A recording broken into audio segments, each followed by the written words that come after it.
Ahmad bin Hanbal റളിയല്ലാഹു അൻഹു പറയാണ്,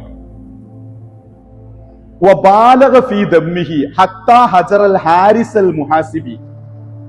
അഹ്മദ് ബിൻ ഹംബൽ റളിയല്ലാഹു അൻഹു ഹാരിസുൽ മുഹാസിബി എന്ന പണ്ഡിതനുമായി തെറ്റി നിന്ന്, മഅ സുഹുദിഹി വ വറഇഹി, നല്ല സൂക്ഷ്മതയുള്ള ആളാണ് ഹാരിസുൽ മുഹാസിബി, സാഹിദാണ്, വലിയാണ്, വലിയ ആളാ.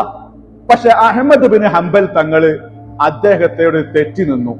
എന്താ കാരണം എന്നറിയോ? കാരണങ്ങൾ കേട്ടോളി, അപ്പോളെ മനസ്സിലാവുള്ളൂ.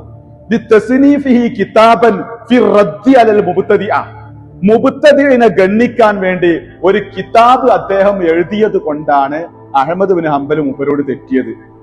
അപ്പൊ മൂപ്പര് വിദേഹത്തുകാരെ ഗണ്ണിക്കാൻ വേണ്ടിയിട്ട് ഒരു കിതാബ് എഴുതിയ മഹാനോട് എന്തിനാ അഹ്മദ് ബിൻ ഹംബൽ തെറ്റിയിരിക്കുന്നത്? വഖാല ലഹു, അഹ്മദ് ബിൻ ഹംബൽ അദ്ദേഹത്തോട് പറയുന്നു, വൈഹക്ക, കഷ്ടം, അലസ്ത തഹ്കി ബിദ്അത്തഹും അവ്വല, നീ ആദ്യം ഓല ബിദ്അത്ത് ഇങ്ങോട്ട് കോട്ടിങ് കൊടുക്കല്ലേ, സുമ്മ തറുദ്ദു അലൈഹിം, എന്നിട്ടല്ലേ നീ മറുപടി പറയുന്നത്?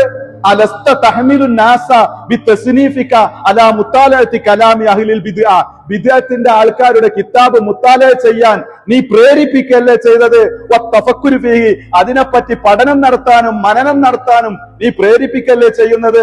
ഫയദഉഹും ഇല ദാലിക ഫയദഉഹും ദാലിക ഇല റഈ വൽ ബഹ്സ്, അതിനെപ്പറ്റി ചർച്ച ചെയ്യാനും അതിനെപ്പറ്റി തീരുമാനം പറയുന്നതിലേക്കും നീ ആളുകളെ കൂട്ടല്ലേ ചെയ്തത്? അന്നത്തെ ഇനി ഒരു കമ്പനി ഇല്ല എന്ന് പറഞ്ഞ് വലിയായ സാഹിദായ ഹാരിസുൽ മുഹാസിബി റളിയല്ലാഹു അൻഹുമായിട്ടുള്ള ബന്ധം അഹ്മദ് ബിൻ ഹംബൽ നിർത്തിവെച്ചു എന്ന് ഇമാം ദമീരിയുടെ ഹയാത്തുൽ ഹയവാനില്. ഈ പണി നമ്മൾ നടത്തിയില്ലേ? നടത്തിയോ?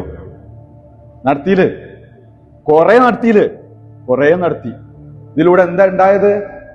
അവരുടെ ചാനലുകൾക്ക് വ്യൂവേഴ്സ് കൂടി, അവരുടെ പത്രക്കാർക്ക് വരിക്കാര് കൂടി, അവരുടെ പത്രങ്ങൾക്ക് പ്രചാരം ലഭിച്ചു. കാരണം ഈ അൽ ഇസ്ലാഹ്, അൽ മനാറ്, സൽസബീല്, പ്രബോധനം, ഇതൊക്കെ ഞാൻ വാങ്ങിയിട്ടുണ്ട്. എനിക്കിത് കേട്ടത് എവിടുന്നാ? നമ്മളെ മൂല്യമാരുടെ പ്രസംഗത്തിൽ നിന്ന്. 920 അൽമനാർ ഇങ്ങനെ പറയുന്നുണ്ട്, 980 സൽസബീൽ ഇങ്ങനെ പറയുന്നുണ്ട്. സൽസബീലിൽ ഉമർ മൗലവി, മൗലവിമാർക്കും റേഞ്ച് കിട്ടിയേ.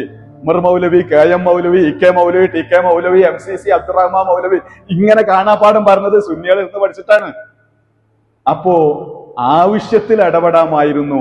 അതിലപ്പുറം നമ്മളുടെ കഴിഞ്ഞ കാലങ്ങളിൽ ഇടപെട്ടത് കൊണ്ടാണോ ഇത്തരം അവര് വളർന്നത് എന്ന് നമ്മളുടേതായ ഈ സദസ്സിൽ വെച്ച് ആലോചിക്കാം.